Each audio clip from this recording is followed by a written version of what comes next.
Helene Oberman, Managing Director of Interior Design Magazine, and I would like to welcome you to Surround Presents. And I am here with Neel Bradham, CEO and Managing Director of Parador. Hi, Neel, and welcome. Thank you. I'm happy to be here. In this industry, if you're not excited about a day like today, you're not living. I know. What are you excited about then? Come on.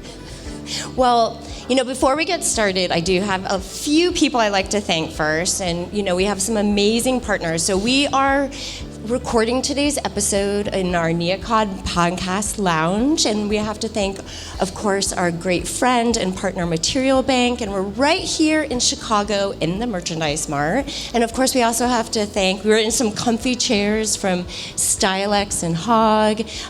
We have some beautiful turf acoustical materials behind us. And we have to thank KI Walls for our actual podcast lounge. So thank you all.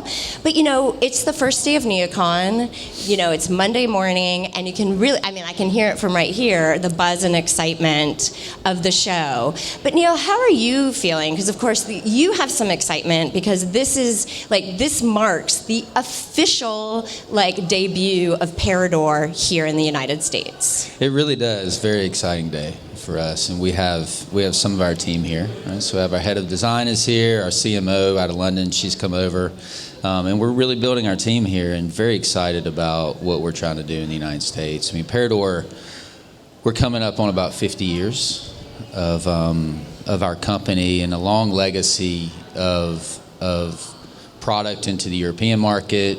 We manufacture in Germany and Austria.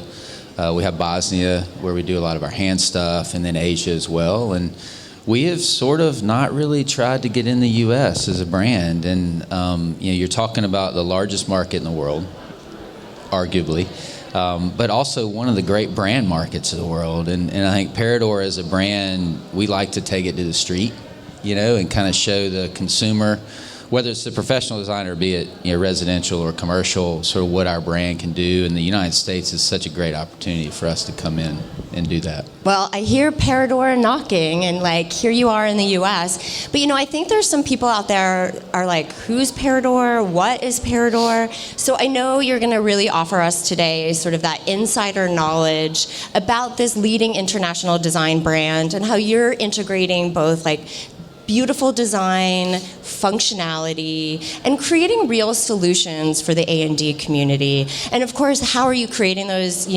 solutions is by taking this very sort of design-led approach. And, let's start, because, we're here at NeoCon, and we want to hear about product, and I want to start with your Louvre collection. Okay, yep. So if, this is a beautiful collection, and I'm curious about how you're integrating sort of modern innovations in manufacturing and really incorporating that with some of these sort of old world crafts and designs. The Louvre collection is a good example. It's inspired by the castles in France, right? It's super elegant. I think our designers look at that as the concepts around quiet luxury. That would be, I think, how we would describe it, and really, how do you think about the rhythms of a space?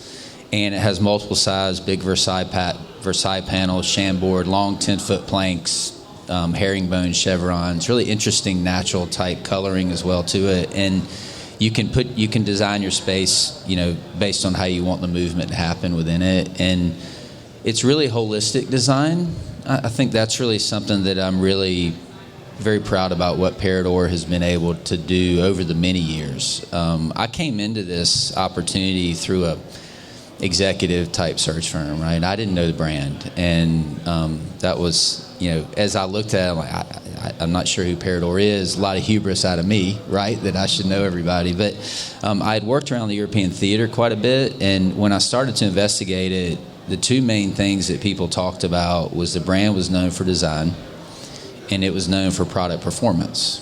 And the Louvre collection's a good example of how our designers have taken a holistic design approach. So it's not just about the aesthetic, right? It's how do you put it together? How do you get it sourced? How do you make sure that it's on time and get it into a price point that works? It's also the first example of how we've started to extend our relationships. So a lot of this product is done by hand. right? And so we are leveraging our operations around the world and some partners to do that. And it's been a really good learning curve for us. And how do you sample it, by the way? Yeah. You know, you're talking about a meter tile. Uh-oh. Yeah. We're going to have to start converting. I don't know some math. I have enough. Well, it's interesting because you use the word partners and partnership. And, you know, the design industry is very much about collaboration and, you know, how good design can come out of a successful partnership. And, you know, you have your partners in manufacturing, but, you know, you're also a partner. Parador is a partner for architects and designers alike. And, you know, that's, a good takeaway, I think, for our listeners. But, you know, there's one partnership in particular I would love to have you use an example of, and that is with the team from Zaha Hadid. So tell us more. Yeah, so one of the things, interestingly, about Parador is we have, over our history, done partnerships like that. You know, design collabs where we bring someone like a Zaha Hadid in and allow them to express themselves through our product. And it's really a great opportunity for our designers to work with the specifier in a direct relationship. You know, and it's really important for us to listen to the market, and this is one way that we do that. Really like the concept of partnerships, whether it be with architect and designer, or even partners with people like you mentioned, Material Bank, right? Or partnerships with our EMAS audit, you know, teams that do environmental audits. You know, it's really important for us to innovate through ideas that come outside of our company. That's a really important concept. And, you know, innovation's iterative, and the more people that can speak into what the customer wants and needs, right, the better we are about providing that to them. And I think that comes from good partnerships and collabs like Zaha Hadid.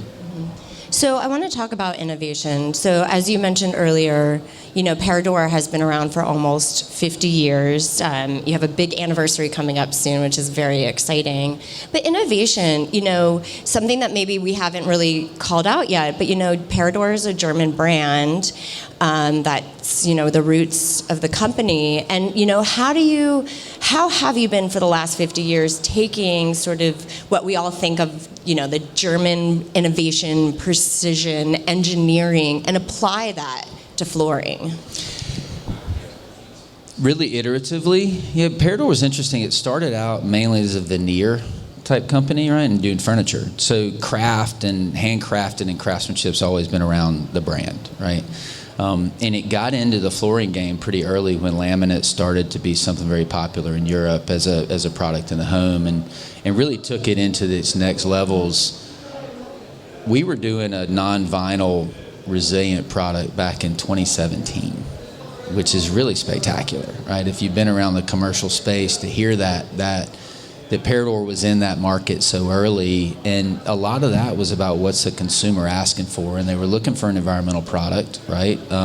We went out and grabbed innovation around it, put some patents on it, and then really started to iterate to get the product that it is today. It's called Modular One. Very excited and proud about what Parador's been able to do there. We are very aggressive in the market right now looking at partnerships to provide innovation. We've started a really interesting finishing technology now with engineered wood that allows us to provide a handcrafted look in a more industrial format. That's where you get this engineering combined with art, right? Technology and art are really grabbing each other right there and coming together. And it happens because you have this maniacal approach to precision. I'm fascinated by it. You know, one of the things that we talk a lot about in the company is everybody can be a leader, right? And you don't sit behind a desk and create strategy, right? Strategy is set on the street, and it can come from salesperson in, you know, Berlin or Shanghai or London or, you know, here in Chicago, or it can come from somebody working off the profile online. And as a company, we have to offer that opportunity for them to speak into that result. And that's where you get real precision around your innovation, and you get a lot of speed in answering the customer demand. And so really excited about what we have coming. So let's talk about customer demand. And, you know, I know the designers very well. And designers like to put their own stamp on a product. And so I want to know from the perspective of Parador, like customization and personalization are so key to products. So, how are you as a brand able to bring a designer's sort of creative vision to life? First, we love that. Right. I mean, if we get a chance to do that and allow a designer to express themselves and however they choose to do it, we want to do it. Right. If they love it, we love it. Right. I mean, that's how we want to do it. We got to set up a system around it. It's not just about how do you do a bespoke color or size or something. Right. That's the end result. Right. You have to set your full value chain up to get there. And there's a lot of work at Parador right now about driving flexibility in the mill. Right, driving flexibility of our design teams, right, how we color, how we finish, how we look at sizing, how do we make sure the application's right so that we can hit the lead times. We have to have the runner, of course, right? We have a lot of square meterage of manufacturing capacity, and so, we talk a lot about how we balance those, and it's a tricky balance. I mean, but we really, really enjoy the opportunities to personalize our product. We really do. And designers love to personalize. And they love to personalize. Oh, they love to personalize. We have a joke with our head of product planning, and I just say to us, hey, make peace with the fact that you will never have the right product at the right time. Yeah. It's just never going to happen. Well, I want to switch gears a little bit because certainly you're a design-forward brand, but at the heart of who you are, you're also a sustainable brand. And, you take a holistic approach to design and really are looking at it from the perspective of like how you are operating, from like material sourcing to your production processes. And, as we know, besides the fact that designers love to customize, but they're also much more mindful about the products that they specify, and they don't want to compromise on their sustainability goals, and we know a lot of the firms have them in place. So how is Parador manufacturing in a responsible and sustainable manner? Because I think that is so key to how designers are specifying their product. And first I would comment here, we agree, right? I mean, we don't want to compromise beauty for a sustainable product, right? I mean, we want to show beauty into the market, and it can be sustainable. And another one of the things I was very impressed about the brand as I started to understand our company, there's a long history of Parador trying to do what it can do for the environment and the people that inhabit it. I mean, there really is, and I think, and it's interesting. It's an altruistic type ethos for Parador. We love certifications. I have to be fair. The European mindset is very much that if you can set a roadmap, they'll execute, and our team's very good at that. And we use the EMAS type audits. We use EcoVadis or EcoVadis Gold to put some lines in the sand and help us understand what it means to be sustainable. All the EPDs and the HPDs and the things that you have to have for the architect and design community have to be there. But what you really got to start with is the ethos. Right, you have to believe in where you're trying to go and what you're trying to do. We have a natural product, right? We do, and 75% of our portfolio is natural products, whether it's engineered wood or something to do with a laminate or this eco-friendly product with Modular One, and we have to protect the environment. And we work very hard in our value chain. You talked about it. So those are things we're really focused on. We've got the solar arrays, of course, right? We just put one on top of one of our big logistics center, and those are kind of the flashy items that look really good, but it's the hard work. It's the hard work of being Blue Angel certified in Germany, which you probably have not even heard of that certification, right? It's the hard work of doing the DGMB in Germany, which basically is the LEED equivalent. Right, and our teams have to go through the process of analyzing the product, making sure the spreadsheets are filled in, and making sure that we're really clear about what we're trying to do. And third parties help us do it. Well, let's talk about third parties, because I think besides the certification process, And I'm sure it's difficult because now every time you enter a new country, you kind of have to make sure that you fit the bill in a way. But we have like a NASCAR of badges. I can only imagine. Across these countries. But, you also, lend a helping hand, right? And so, we keep on this idea of partnership keeps on coming up. And on the sustainability front, one of the partnerships you have is with an organization called Plant for the Planet. Mm-hmm. And, what does that mean for you and what does the partnership look like? It's our way of handling the reforestation question. That's part of it. It also allows us to sort of think tree for a tree, if you will. It also is a good example of what we're trying to do in the community. Right? So sustainability, as you know, it's an ESG type of a mechanism, and we benefit from a lot of strong governance in our main manufacturing out of Germany and Austria in particular. And so we're held to a pretty high standard just from a governance perspective, but we really go beyond governance, really do. And one of the ways we do that, obviously with the environment, in doing things like that, but also in our social stance. It's very important that we get to know our mills, towns. We're involved with their councils. We're involved in the schools.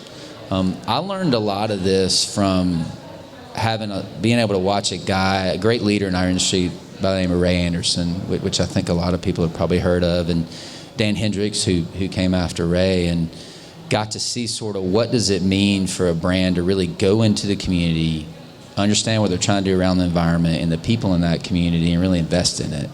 And at Parador, we're working hard on that. We really are. We have interesting budgetary line items for health, which are really interesting. They're voluntary, right? You don't have to do them within the German GAP or any European GAP laws. But the government does help you, right? You get some opportunities if you invest in that. But we do a lot of that to try to invest back in our people around their health and wellness, also into the communities, that the mills are in. So we try to we call it Parador One, actually. So one Earth, one people, one planet. And that's how we handle our ESG goals. The UN Global Compact is another really good example of where we're moving. It allows you a good framework, and we're working really hard on getting to SBTI, the Science Based Targets Initiative. We're going off the grid, actually, this year. It'll be a big year for us, so we're trying to get there before we turn 50. But we'll be climate neutral in Scope 2, by the end of this year. So it's a really exciting year for us on that regard. No, I really do appreciate that. And, we kind of said it, like you're taking a holistic approach. So it's looking beyond just a healthy planet, but healthy people. And, we all have to work together towards that. I know you spoke about it earlier, but kind of circling back to the fact that, as much as, we want to think about healthy people and planet, at the end, we're a design company and we're a design industry.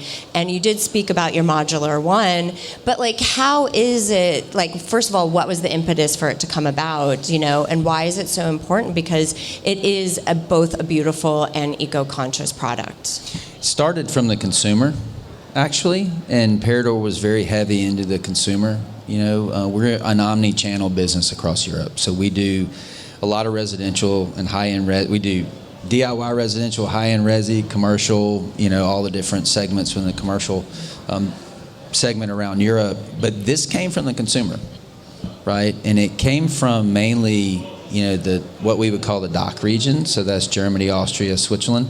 And that demand for an environmental product and sort of this aversion to vinyl. And so it's a 99% natural product, right? It looks and it smells like wood. It walks like wood. And then we have a 100% post-consumer polypropylene top that goes on top of it. So it's much more resilient than sort of engineered wood. And it allows the interesting concept for the consumer and the designer to be able to kind of go from an engineered wood type concept down into this product and it still be a natural, environmentally sensitive product. Great seller for us, I have to be fair. And it's a lot of our innovation platforms coming off of that. So, you know, we've looked at design, or we spoke about design, we've talked about sustainability, but let's talk about business, because that's your role, right? Yeah, that's my role. You are the business guy, you are the business face of Parador. And, you know, I really want to talk about this European heritage, but looking at how that's really influencing all of your global strategies for Parador. And, you know, we kind of, you know, we started out this whole conversation because we are here at NeoCon celebrating the official launch of Parador here in the United States. And, you know, what does that mean for the company? I know you said, like, yes, the U.S. is the largest market, but, like, why now? Yeah. First of all, it's an interesting challenge as an American, right? So I was the first official American in our company, right, as an employee. And now we have more, right? So we're building our team here. 50 years of legacy, a lot of square meterage of manufacturing, a lot of people know our brand, our product's been in the market for a long time, but in the United States, we are effectively a startup. And it's a really interesting challenge as an operator. And we start with a brand. So I think the big move for us has been really moving the brand into the market. I think we did some great projects. I mean, we've done the Ritz, we did the Waldorf in New York, we did the Hyatt Grand Cayman, right? So we've proven that the product can be successful. What we have not proven yet is that the brand can be successful. And one of the things I mentioned to our shareholder as I was going through the process of joining the company, and I sort of looked under the hood of Parador, and I said, I think the world kind of needs to know this brand, right? There's a lot here, and the U.S. will love this brand. We just have to find a way to make sure we expose it. And I'm really interested to see how we do it. All right, it's a great challenge. You talked about, you know, I'm the business person on here in a creative, like, design environment. I want to be designer. I wish I could, right? Not my game, but I think we got to be creative. We got to be creative on the business side now, and it's going to be a great challenge for us. So are you approaching the U.S. market from a business perspective differently than you would in Germany or in London where you're based? Like, how do you run the business here that's different from anywhere else? The interesting thing about it, being a little bit of a startup, is we get an opportunity to really listen, right? We don't have assets that we're beholden to. We don't have a structure that we're beholden to. And so much is changing right now. I mean, you mentioned Material Bank. Right. I mean, the digital aggregators have changed the game a lot of ways in how brands can go to market when they don't have a lot of feet on the street. Right. So we've got an opportunity right now to really kind of listen to the designer and the architect and understand in the commercial space and even that professional domestic space. Right. Because we do a lot of high-end resi. How do they want to be talked to? Right. How do they want product on their doorstep? What type of product are they listening? You know, do they want? And then we can build our business around some of that, which I'm really excited about. A lot of the data, you know, one of your sister companies with ThinkLab and Amanda and what they do, you know, they say that a lot of the specifiers are under the age of 35 or 30 even, right? And I have young daughters. They grew up with a phone in their hand, and they're digital people. And so we can come into, we've got to build digital assets, which we're right in the middle of doing. You know, all the websites, all the visualizers and the things we have to do, all the digital imagery. But it's going to be an interesting challenge for us to sort of approach this market with a little bit of more of an ear to the ground versus in a place like Germany or European market where we have a lot of assets that are already beholden, and we have big sales team, manufacturing is set up a certain way, value systems set up a certain way. So we kind of have to run that play the way that it already is done there, whereas in this market we can be faster. Mm-hmm. And I think we have to be different. You know, we have to be different. The U.S. is a crowded market. We know that, right? But what's interesting about Parador is they're companies that have our product set, but they're not European Genesis, right? And I think that adds a little bit of cachet for us. We have to stay true to our European design ethos, right? Our products are going to be European. They need to be. They have, as I like to say to our teams, we just have to put the steering wheel on the right side of the car, right? But we got to still be our brand. There are some European players here that don't have our full product set either. And so I do feel like there's a space for us. It's going to be an interesting journey to see how fast we can get there. Well, of course, we were touching on the U.S., but Neel, I do want to talk about the world domination that you have going on right now, because you are expanding into 80 different countries.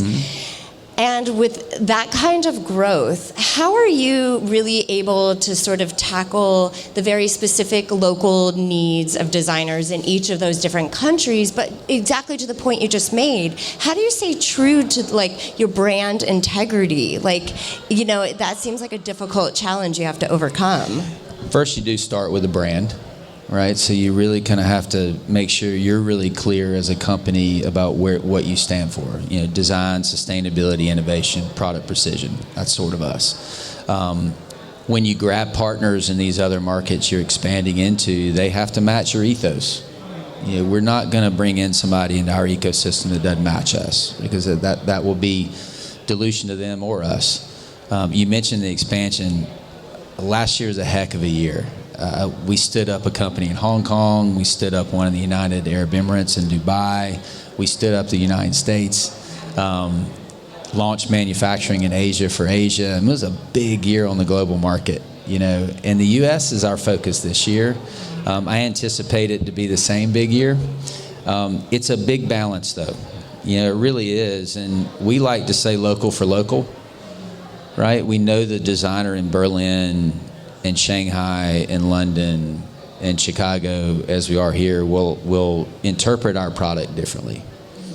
We know we have to work in the whole interior, right? The whole interior, not just the floor, right? And so that's really important. And our designers spend a lot of time in the market. They go to Milan, they go to Clark & Well, they go to the design days down in Asia. They're here at NeoCon. You know, they go to Kips Bay even, right? Or the Wow House and what they do in London to look at style. Make sure we're listening to the Zaha Hadids of the world. And that allows us to understand how we can put local product on the ground, whether it be an aesthetic or an application or, you know, the different certifications, as you mentioned. And so it's complex. It's a balance. You can't do it all. And we do select markets, you know, as we go in our growth path. This year is about the U.S. Well, and I can understand that there's a lot of influences and how you could probably take the best part of everything that you're learning in every market and how that can influence the company moving forward. But I'm also curious in terms of the sort of collision of different cultures, even internally, right? Because you have the ownership of the brand, you have obviously your German heritage, and you know the scrappiness of the American at the helm. And how is that going to really benefit the company moving forward? I'm laughing because you so eloquently put that, the collision of cultures. It's a great place to work right now. And it is a little bit like putting a patchwork quilt together, right, and making something that's really beautiful. You mentioned our ownership structure. We're super fortunate. You know, we have one of the largest and really a royal almost family out of India that owns us, the Birla organization and the CK Birla Group. And we're part of a much bigger entity than Parador. And that offers us a lot of comfort, and me as an operator, a lot of comfort. I know our ownership group's behind us, you know, and they get involved in the business too. I mean, you know, they're walking the floor or they're talking about marketing or whatever it may be. And so it's really interesting as you look at just those cultures coming together. American coming into the German culture is really interesting. Right now we have 5 different nationalities on our leadership team, right? And over 20, I think almost 30 nationalities across the company at large. We do operate in over 80 countries. And we're expanding that, you know, every day. But Parador's got to be a culture of its own. You know, it really does. And we're working hard on that. We're partnering with Gallup, doing the Q12. I don't know if you're familiar with that, but it's really important that we set a baseline. We define how we want to play, right? How we want to play. And the number one thing on how we want to play is a culture that empowers. We use a statement to educate, inspire, and empower. And if we can do that in every interaction with our stakeholder, we're going to win, right? And so it's sort of continuous loop around education and inspiration and empowering our people to go go make things happen that allows us as an organization to hold a brand that's Parador and not a country or geo-specific brand. Well, Neel, I kind of want to wrap this all up because we've been here talking about the success and future success of Parador. But I'm curious what you specifically are really looking forward to the most in the next 50 years. I'd like to see the world know our brand. I really would. I get to watch it. My job's easy. I just try to put people in a spot to do really good work, and it starts with people. If we hire good people, we educate them, you inspire them, and you let them go do their job, we're going to be successful. And I'm really excited about watching that. I think we as a brand, the brand will get out there. We make great product, but I think anybody that is in our industry knows that relationships matter. And our people go out there and they wear a Parador jersey, but they also have their own brand, and we want to allow them to do that, and I'm really excited about watching it happen. We have great product coming to the market, no doubt, right? And our innovators and our designers continue to do that. And we're going to keep launching good product in the market. And there's a lot of sort of Horizon 3 innovations that we have in our back pocket, and that's exciting, but the best thing is going to just be watching some people be successful. And I'm excited about that. Well, Neel, I have to say, I wish you much success. I really appreciated all your time and your insight into Parador, the business, the design, really learning about how you are a true partner and really solution provider for the A&D community. And I look forward to what's going to happen here as you really plant roots in the U.S. I want to just thank, before we wrap up, our wonderful sort of Surround Presents partners today for Material Bank, KI Walls, Stylex, Hog, and Turf. So thank you, Neel. Yeah, and I'd like to thank you guys. You talked about partnership, but the partnership we're doing with Sandow is important. It really is, and I think what you do in the market's inspirational, particularly for a guy that's not a designer, right? I really like what you're doing, and I think our company's very fortunate to have this as a partner, so thank you. Thank you, Neel.